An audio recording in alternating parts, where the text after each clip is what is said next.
when the bell begins to chime, reflecting on my past life, and it doesn't have much time, 'cause at 5 o'clock they take me to the gallows pole.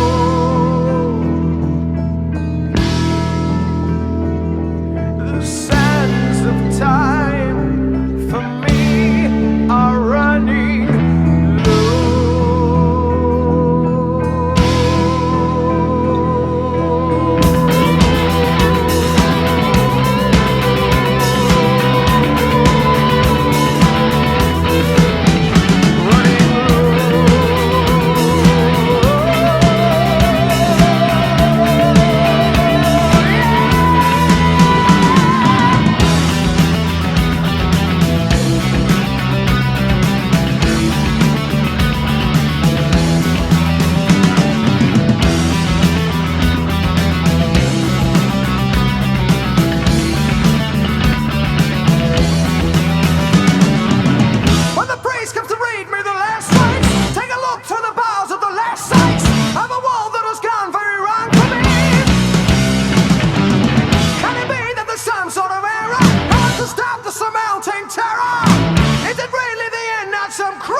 in my cold cell when the bell begins to chime,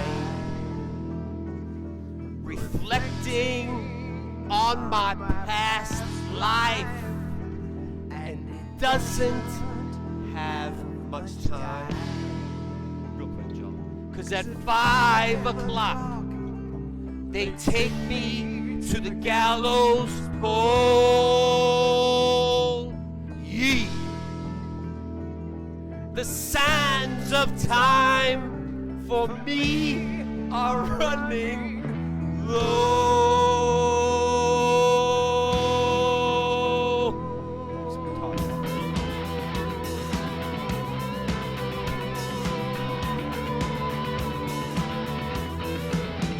Running low. Whoa.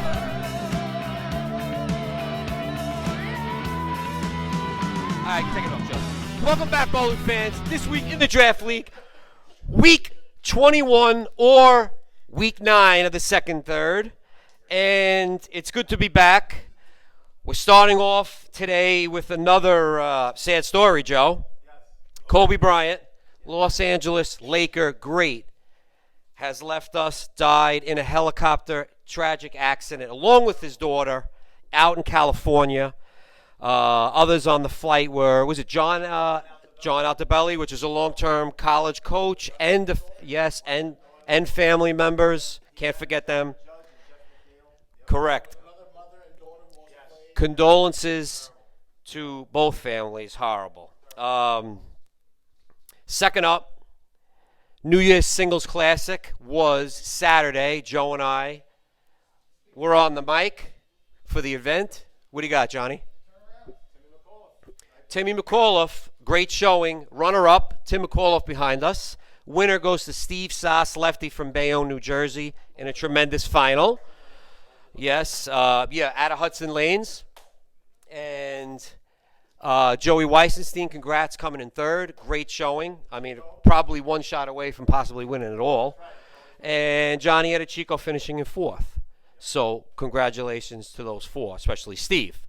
I had one really good clip to put in that happened during the week, which is the PBA Oklahoma Open. I know you guys didn't see it because I'm the only one watching it. Well, I shouldn't say that. You know what I mean. I watch it. I am a Flow Bowling subscriber. And a guy by the name of Matt Russo, who bowled out of Weber International University, was an All-American. You know him, right? He's a two-handed lefty. I think he's a member of Team USA. Had the front 8 and then picked off the 4-8 for a 2 count. Wow. Now, how often do you see that, John? In fact, I got the video, and I'm going to put it in right Russo now. shoots 300 this game. We're going to have to change the back of his jersey to that third T that's showing up in the scoring system here for the PBA. That looked a little quick out of his hand, and you see there, that's 2 off the left side. Wow. That's the dragon pattern. There's bowlers looking around in disbelief right now. Front 7 and a 2 count. I can't remember the last time I've seen that on tour. That's not the way you want to make history your first national tournament out, Matt Russo. Some people might be on you for that for a little while. Ooh. So, as you can see, very difficult to do. Literally put the ball between, I'm going to say, is that the 2-7? Correct me if I'm wrong. Joe's very, very good with the pin numbers. This man is excellent. So I always have to check, Joe, is that the? And he says, yep, that's the 3-9. Yeah. He picked it up. I think he picked it up, yeah. So congrats, Matt. I don't know if it's congrats. It's like a congrats, kind of semi-congrats, all right? What else do we have? Congrats to Sean Rash on a good event yesterday. I mean, he ran the table. He actually fell out of the top 5 the night before and then had a last good 8-game match play set, and he jumped back into the top 5, and then he ran the table. With his new company, 900 Global, by the way. Very odd to see him bowling with 900 Global stuff on and not Brunswick. So, with that being said, we have a very special guest tonight, crowd favorite, ratings bonanza with this guy, because he was previously in a boy band when he was younger. And we'll get to him in a few minutes. But first up, on camera number 1, it's his birthday. Happy birthday, Matt, by the way. He's the Rosh Hashanah running rebel, Matt Kaplowitz. Second up, on camera number 2, everyone knows him. This man could be a male model. He could quit his job today and become a male model. He's the best looking bowler in the tri-state area, Kenny Soto. Last but not least, my man, he is the straw that stirs the drink. Brooklyn's own, Staten Island's own, Joe Calandrillo, also known as Joe Cal in the bowling community. Joe? Thank you, Joe. The straw that stirs the drink, like Reggie. I don't think I ever hit 3 home runs in my life when I played ball, let alone 3 in one game on 3 pitches. Well, listen, it happens.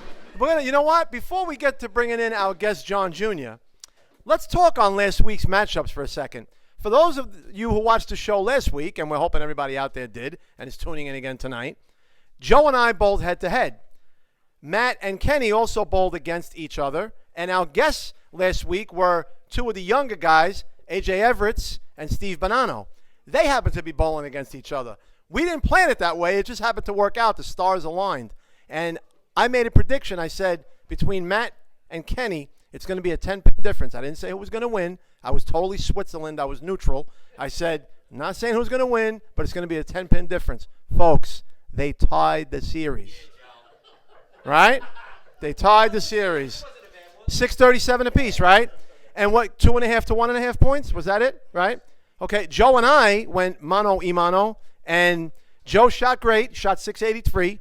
He beat me. I shot 661, but 683 beats 661 any day of the week and twice on Sunday. So that aside, we went 2-2. Yeah, we went. I had to throw the first strike in the 10th frame in the 3rd game, and I got a little lucky. I tripped the 4, but still, we went. We split. We split. So, and Stephen Bonanno and AJ, if I'm not mistaken, the series was, I could be off a number or 2 here. I think AJ told me quickly it was 628 to 620. Stephen beat AJ, and I think it went 3-1 to Steve's favor. It might have been 2-2. But everything was pretty tight. So really good matchups. That was a good way to end the show with the predictions. So tonight we have a very special young man who's been on the show before. As a matter of fact, he's filled in as a co-host once or twice. I think once for me when I was away on vacation last year and once for Joe. And we got another one coming up, so we're going to need him. Put it in the books. So on that note, he's got some big news. We're going to bring him in. Our friend John Baranello Jr., friend of the show, former boy band member, current lawyer, and a heck of a golfer besides being a hell of a bowler. So, Johnny boy, tell us what you got. What did you had lunch last week with a very special person in the bowling world? Why don't you tell us? We went Studio 710 in the Bowls of Staten Island. Skipped the middlemen. Skipped the customer service. Skipped human resources. We went straight to the top. I was lucky enough through a friend at my firm. Her name is Lindsay. She and I have been working together for 10 years. She is close personal friends with none other than Collie Edison. All right. Very nice. Can you believe it? Very nice. I like it. A new friend of the show. Great to have you. Loves Studio 710. So she is the CEO, Bolero Bowlmore, which recently bought PBA. And what was one of the first things that they did? What'd they do? $500K into the prize fund, right? So a little bit about Collie.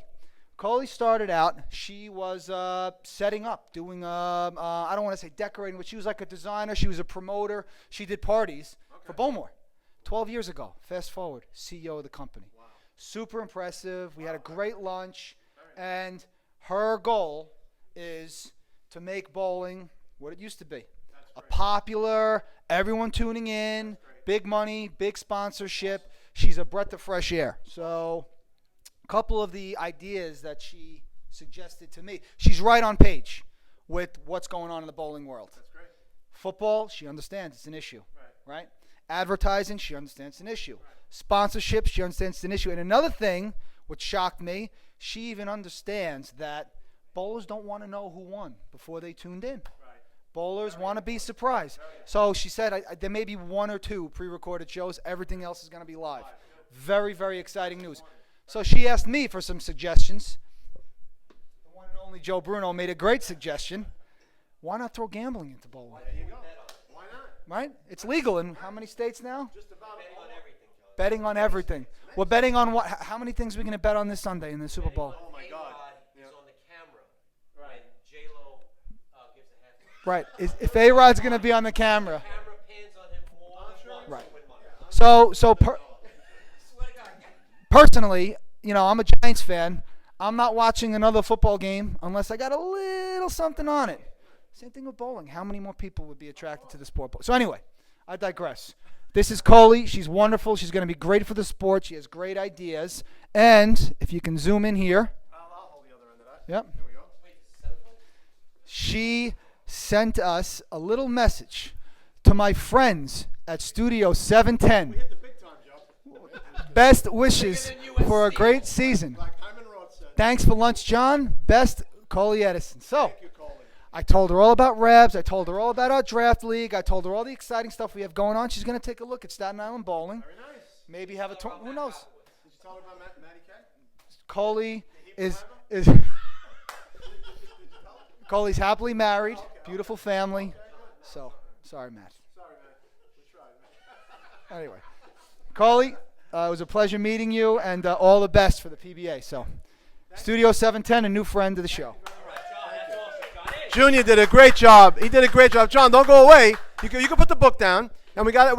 I'm going to just ask you two quick questions and bring Joe B back in here.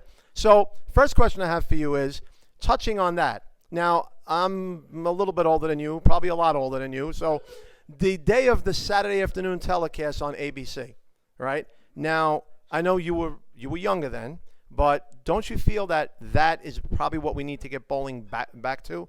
That type of a broadcast, everything live, nobody knowing who won, right? I agree. When I think of those broadcasts, I think of guys like my grandfather, Vinny Truselli, Rab, personalities that, shaved, dressed up, tucked their shirts in, the name on their back. Those were the guys. They had the spotlights on them, They looked good, There you go. So Well, I got the golf, the Rab You know, you look at, for example, you look at the PGA Tour, right? These guys are dressed to the nine. They look like rock stars, right? Look at him. Look at Joe Cal Black. Look how intimidating he looks. I wouldn't want to mess with him. Come on, this is Right. this is a shout out to the old friend of the show. This is the Bobby Spallone look, the black and black. That's another thing Coley was talking about, image. If you want sponsors, you want to throw money at people that look good. So that's another. So yeah, glorifying the Saturday broadcast with celebrities. These guys got to be celebrities. That's right. You know, it goes a long way because even a very good friend of the show who we tragically lost a month ago, Tommy Malagreca. Tommy was dressed always a collared shirt, slacks or Dockers. You very rarely, if ever, saw Tommy bowl with jeans on. He always had slacks, Dockers, and a golf shirt. Tommy always, dressed the part. And that's respect, in my book. But, guys out there, you make the finals of a tournament. Again, you listen, you can wear what you want. But it goes a little bit one step above, a cut above. If you just put on a nice shirt, a nice pair of pants, you made the finals. It's pretty prestigious. And you got us covering it on the RAB site, on Facebook, bringing you the finals live. So next time, come on, dress up a little bit. And I'm not going to lie, I didn't shave today. So I'm sorry, Collie. I went without. I had to catch my bus today. I was in a hurry. So, John, the other question I have for you is, your team this third has been on fire. You, your dad, and one of the hottest bowlers right now, I think, in the borough, in the universe, on the eastern seaboard, the universe, all over. Gio said the universe, that's right. Mike Marchese Sr., you guys have been red hot. What's the formula? Well, first, I've been bowling with my dad for, years now. Blessing. Thankful to do it every single time. He's back. He's got his confidence back. He's running it out. He's dancing. He's cocky. So Red's back. All right. That's number one. Number two, Marchese. If you haven't had the privilege of bowling with him, you know what the best thing about Mike Marchese is? The 10 out of 10 fist high five that you get with the red palm every single shot. The bang. I love that. None of this when you get to strike guys like this. Exactly. Yeah, no, he's all about. Boom! Every single time, get you fired up. Emphasis. And he's come close to 300 how many times now? A couple 10 pins. 806, 804. Bang. So He went toll free. that guy is aces. Class act. Awesome dude. Great guy to bowl with. Please pick me next third, Mike. There's a shameless plug from John Jr. for Mike Marchese to draft him. So I'm going to bring Joe B back in for some questions for our friend John. Thanks, John. Thank you, Joe. I'm glad that I you started on those gentle reminders. But first of all, this Collie story is great. It is good. Just a couple of things if she is going to watch the show tonight. Now, it's just a suggestion. We brought up the gambling, and I feel like the money isn't generated on the tour. One reason why is in golf, all 4 rounds are televised. Okay, but there's a reason why all 4 rounds are televised in golf is because people want all 4 rounds televised. There's companies that want to put their logo in the commercials to watch a first round Thursday hole number 1 match. Okay, so how do we do this? I don't know. One of the things that I always felt, and I am in the minority with this one, is I always felt that the lanes should be actually easier. I'm just gonna give you my theory now. The lanes are so difficult on sports shots. Guys, the 230s in this house have no shot. They have no shot. They're gonna go out there with 4 balls. They're gonna be bowling against Sean Rash, who just won. He has 25 balls. And if it doesn't work in between blocks, he's going to drill another 3 balls. He has that luxury. The other guys that go out there can't. Maybe if they were slightly opened up and anyone could score on them, you can get an amateur or a rookie on that television show. And then if one rookie gets on a television show and then another rookie gets on a television show, now you have a following. Because I know if someone made it to the show from here, Staten Island would go insane. Bowling. But we can go on all day with this. So let me just get to John. I don't know if you heard, I'm coming out of retirement in the Sean Hicks Golf Club. Whoa. Yes, I am. I'm back. I bought 24 Pro V1s. I brought a new glove. And I had a golf question for you that the bowling community was interested in. What is your low round of all time? And where? 67 at Ladderette. Okay, both times at the same. How about outside of Ladderette? Give me another low round off the island. Well, my most impressive round ever. It was when Silver Lake was a par 69. The fifth hole was still a par 4. The Esquire Golf Club, Saturdays, we're looking for new members. Follow me on this. Tennis court hole? Tennis court hole. Now it's a par 5 with the lake in the front. Yep. It was it used to be a par 4. We had an end of the year 3-club tournament. 3 clubs, including the putter. So if you wanted to have a putter, you can only bring 2 other clubs. 3-wood, 8-iron, and a 52-degree wedge that I putted with, and I shot 72. So that was my most impressive round. So that 52 wedge, you just bladed the bottom? Skull the bottom? Hit the middle of the ball with the leading edge of the wedge. Wow, that's pretty impressive. Yeah, that's a good touch. But I had a golf question for you. I was always a believer of I always hit the ball better with my driver with a heavier shaft. Finally, I'm reading articles where they're suggesting it. For so long, everyone started going light, and it never helped. I was always banana-ing, and I always wanted something stiff, but it was still light. Am I wrong here? You're not wrong. You want clubs sort of like bowling balls to swing themselves. When you start getting your small body parts or, flipping it or whipping it or anything like that, you let the club do the work. So heavier clubs kind of swing themselves. All your job is making sure you have a good setup, angles at the top, right? Good impact position, right? Let the club do the work. So heavier clubs are typically better. Okay. Mallet putter or regular like Odyssey type blade? All feel. Whatever. What do you like? Me, I like mallet because I like all the lines and the gizmos and gadgets to help me line up the ball. Some guys like the, Ben Crenshaw, best putter ever. He used, literally, it was just like a butter knife. This is true. He was one of the greatest putters ever. Okay, that was great stuff. Thank you, John. And thank you for that update with the Bowler's Journal magazine. Joe, Lowe's Bowler of the Week. One more thing. Could you imagine if Coley hooked up with Matt Koplowitz and got married, if she wasn't married, and Matt Koplowitz was running around bowling alleys telling people things? How awesome would that be? But Matt's always best dressed. I got to tell you, Matt plays the part. I think, for the most part, I do. John always does because he's a golfer, and Joe always does. So a gentle reminder, folks. Gentle reminder. When you qualify for a tournament, no matter where it is, and you have 100 to 200 people watching you, dress up a little bit, okay? That's all I ask. And one more gentle reminder for my friend Gio. We wanted to bring this up. The guy on the right goes first in the 10th frame. Do we know this back home? Both cameras, do we know this? I've been doing that for 30 years. You stand there and you wait, even if he's taking an hour. You don't go until he goes. Or she, he or she. Gentle reminder. Last gentle reminder. Go ahead, Joe. What was that? The truth is, Gio, I don't want Matt thinking that it was from the night him and I bowled against each other. No. Gio's been saying this. Gio's been saying this for weeks, and Joe and I kept forgetting, right, John? We kept forgetting. We kept forgetting to bring it up on the show. Okay, so one last gentle reminder. Hand your sheets in to Giovinazzo. The guy's doing the stats every week. We want to know what's going on in the bowling world. Fill it out. Lowe's Bowler of the Week, none other than a really, really good friend of mine, former teammate, great teammate, Matt Peduto, ladies and gentlemen. Congratulations, Matt. 520.